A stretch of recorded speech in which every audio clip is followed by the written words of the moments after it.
जतन कर ले, मुक्ति का यतन कर ले, एक बार जतन कर ले, मुक्ति का यतन कर ले, कट जाएगी चौरासी हरि काछ मेरन कर ले, एक बार जतन कर ले, मुक्ति का यतन कर ले, और कट जाएगी चौरासी हरि काछ मेरन कर ले, एक बार जतन कर ले, मुक्ति का यतन कर ले। चोराए मानुष का एक बार नहीं मिलता, चोराए मानुष का हर बार नहीं मिलता, जो गिर गया डाली से वो फूल नहीं खिलता, जो गिर गया डाली से वो फूल नहीं खिलता, मानव यह जीवन का गुलजार चमन कर ले, एक बार जतन कर ले, मुक्ति का यतन कर ले,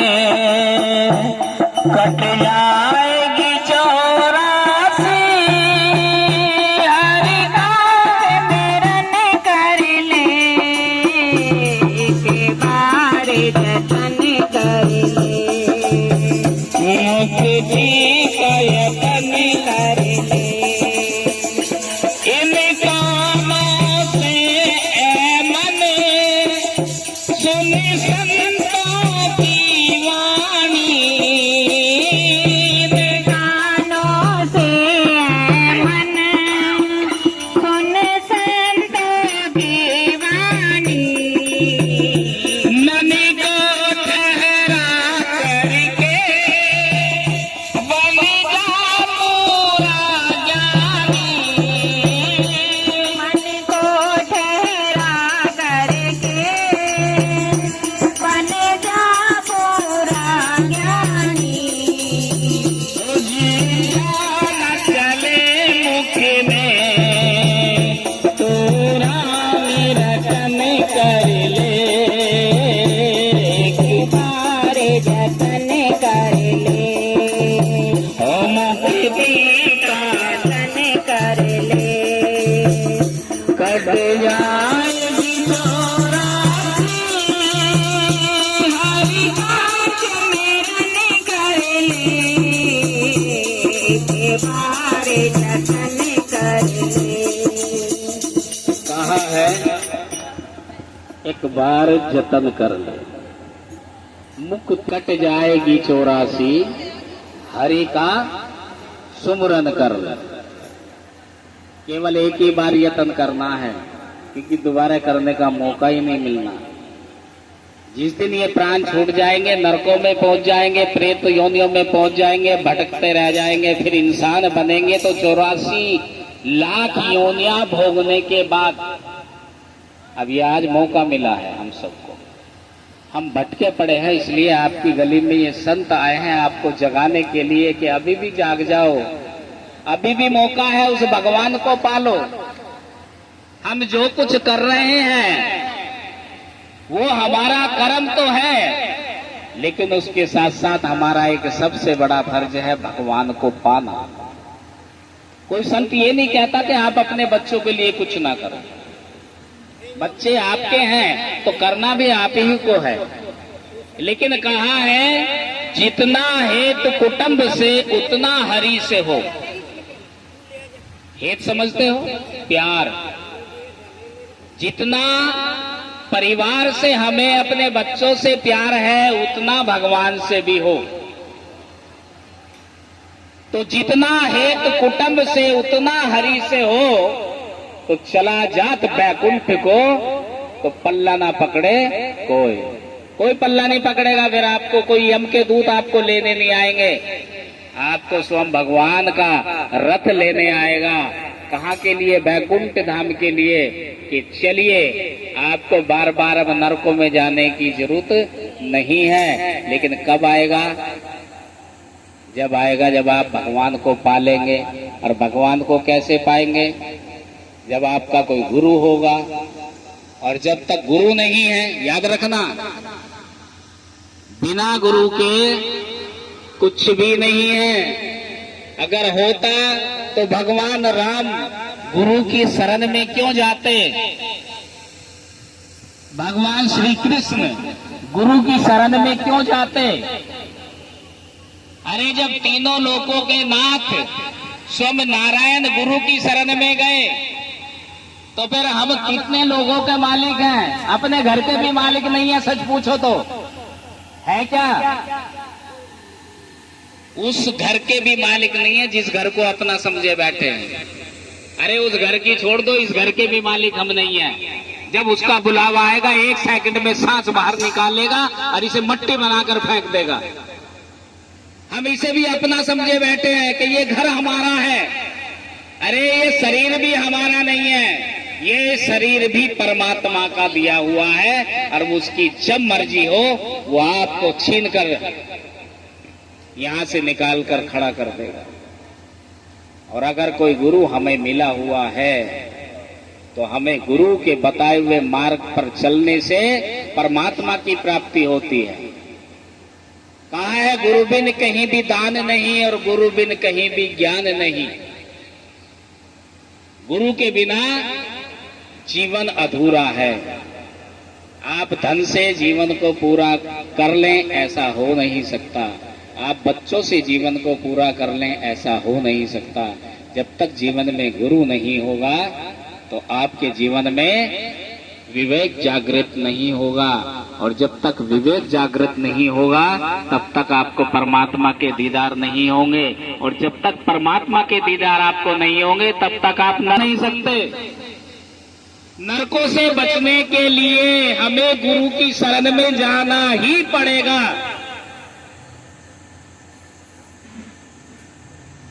कहा है कि गुरु बिन माला फेरता। माला फेरने का मतलब समझते हो? नाम जपना। गुरु बिन माला फेरता, गुरु बिन करता दान। अरे गुरु बिन सब निष्फल भया। निष्फल कहते हैं जिसका कोई फल नहीं होता। तो गुरु बिन सब निष्फल भया कहते वेद पुराण। ये हमारे वेदों में, शास्त्रों में, पुराणों में लिखा है कि बिना गुरु के मुक्ति हो नहीं सकती। फिर भी हम गुरु की शरण में जाने से सकुचाते हैं। फिर भी हम गुरु के आगे हाथ जोड़कर नमस्कार करते हुए शर्माते हैं। अगर आपकी गली से कोई साधु महाराज गुजरता हुआ जा रहा हो, हम वो तो देखते हैं, हम खुद भी आते हैं, कोई सिर नहीं झुकाता।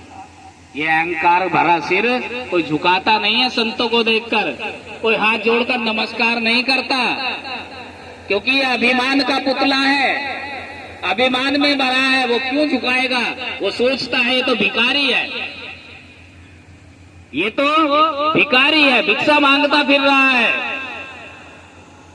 लेकिन याद रखना, भगवान भी भिखारी के ही रूप में आते हैं, सन्यासियों के रूप में ही आते हैं। ऐसा ना हो कि तुम गली से गुजर रहे हो और उधर से कोई भिखारी आ रहा हो, और ऐसा ना हो कि वो तीनों लोगों का स्वामी ही आ रहा हो भेष बदल कर, और तुम नमस्कार करने से चूक गए तो तुम्हारा बेड़ा कल्याण कैसे होगा? बेड़ा डूब जाएगा, पार नहीं होगा। बोल जयकारा, बोल मेरे श्री गुरु। इसलिए संतों को कभी हल्के में मत लेना। परमात्मा जब आता है तो संतों के भेष में ही भेष बदल कर आता है।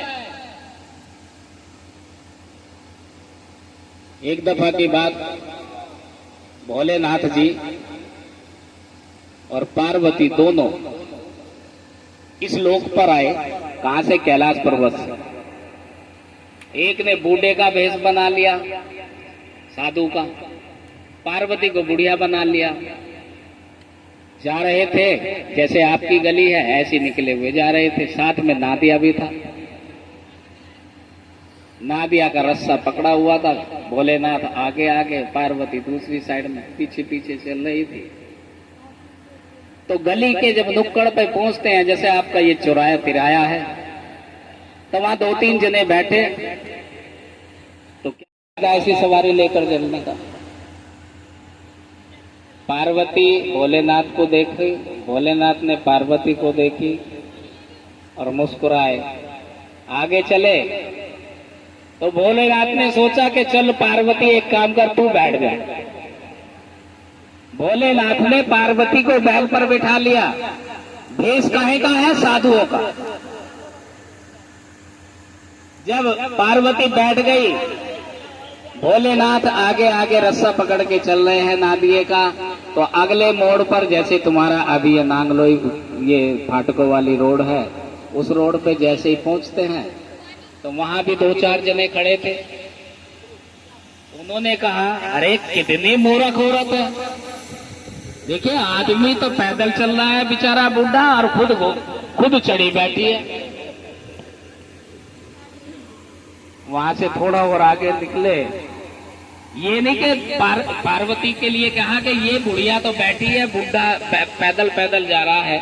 अरे बूढ़े को भी बैठा लेती, दोनों ही साथ चले बैठ जाते। थोड़ा आगे चल के पार्वती कहने लगे, आ जाओ जी, आप भी आ जाओ। दोनों बैठ गए। फिर अगला तिराया चौराया आया। जब वहां पहुंचे तो वहां भी कुछ लोग खड़े थे।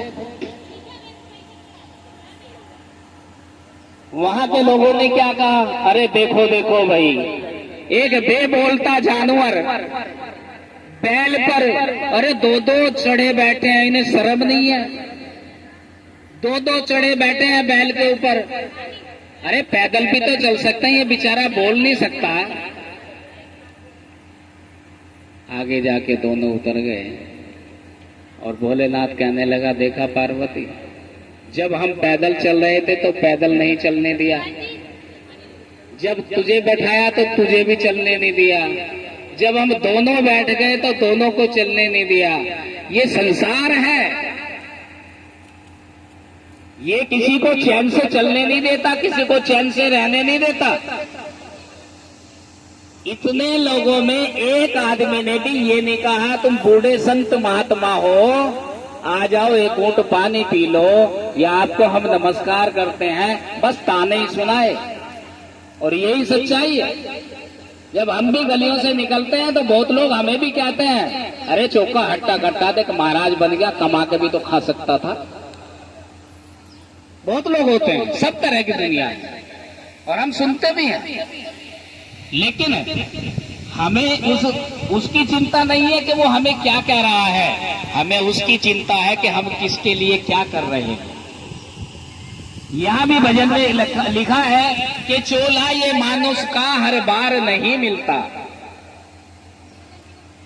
जो गिर गया डाली से वो फूल नहीं खिलता।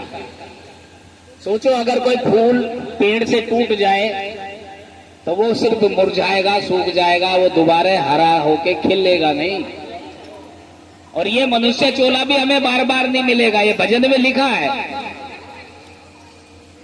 इसमें कहा है, मानव ये जीवन का गुलजार चमन कर ले, कि मौका है अभी भी अपने जीवन को सुधार ले। और ये सुधरता कब है? जब हमें गुरु मिलता है। आगे लिखा है, इन कानों से ए मन सुन संतों की वाणी। क्या? संतों की वाणी। जानते हो संतों की वाणी कितनी अनमोल होती है? एक शब्द भी अगर संत का आपके कानों में पड़ जाए, एक शब्द, और उस एक शब्द को आप अपने जीवन में अपना लो तो आपका जीवन बदल जाएगा। लेकिन हम सुनते कब हैं? हम सुनते नहीं हैं, और सुन भी लिया तो इधर को सुना, इधर को निकाल दिया, इधर को सुना तो इधर को निकाल दिया। अपनाते नहीं है। अगर हम अपनाएं तो हमारा जीवन बदल जाए। एक शब्द ही जीवन को बदल देता है। मैं अगले भजन में इसका भी आपको समझाऊंगा। यहाँ फिलहाल मैं कहा है कि इन कानों से ये मन सुनते संतों की वाणी, मन को ठहरा करके बन जा पूरा ज्ञानी। और आगे लिखा है जिद्या ना चले मुख में तुम नाम रटन कर लो। उस मेरे मालिक का नाम जानते हो कैसा है? आप जोर जोर से भी बोलोगे तो ना आपके होठ हिलेंगे, ना आपकी जीभ हिलेगी, और नाम आप खूब बोल लेंगे। ऐसा है। ऐसा नाम है कोई आपको मालूम? नहीं मिलेगा। क्यों नहीं मिलेगा? ये गुप्त नाम है और ये गुरुओं से ही प्राप्त होता है। गुरु की शरण में जाके ही हमारा कल्याण है। और यहाँ आगे यही लिखा है क्या?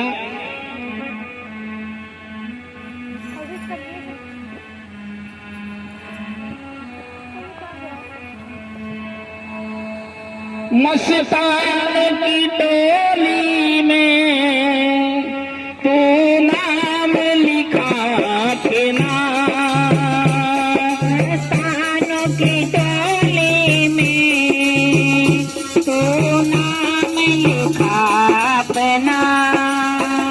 तेरे साथ नजर आए दुनिया है कि सपना।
बोलिए साचे दरबार की जय।